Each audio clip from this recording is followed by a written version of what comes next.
যাবে এবার জালে গোল হবে হয়ে যাবে কৃষক শ্রমিক মেতেছে আজ বিশ্বকাপ উৎসবে। এটা আসলে হচ্ছে কি আমার মনে হলো যে আমি সেই আজ থেকে মানে 20-25 বছর আগের সেই মানে কৈশোরে আমি বয়সে আমি ফিরে গেছি।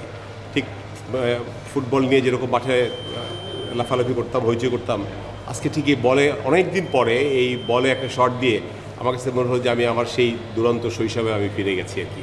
এবং চ্যানেলকে অসংখ্য ধন্যবাদ। এরকম চমৎকার একটি আয়োজন। আমরা বিশ্বকাপ দেখতে 18,000 মাইল দূরে যেতে পারিনি, কিন্তু এখানে এসে বসে মনে হচ্ছে যে একটা বিশ্বকাপের অংশ হয়ে গেছে আমরা সবাই। 99.99% মানুষ কখনো আর্জেন্টিনার প্লেয়ারদেরকে দেখেওনি, আর্জেন্টিনা যায়ওনি, ব্রাজিল দেখেনি, কিন্তু তারা যেই সারা দেশ ছেয়ে ফেলছে ব্রাজিল এবং আর্জেন্টিনার পতাকা দিয়ে, এটি আসলে একটা বিস্মিত হওয়ার মতো বিষয়। আমরা আসলেই খুব উৎসব মুখর একটি জাতি আর কি।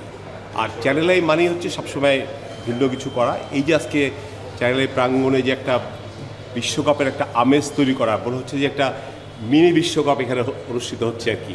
তো এটি অবশ্যই একটু সুন্দর একটা আয়োজন। আমি চ্যানেলকে সাধুবাদ জানাই। থ্যাংক ইউ বডি বিস্কিটকে ধন্যবাদ যে তারা এরকম একটা আয়োজনের সাথে যুক্ত হয়েছে এবং বাংলাদেশি মানুষকে বিশ্বকাপের যে একটা আমেজ সেটা তারা ফিল করার জন্য এগিয়ে আসছে।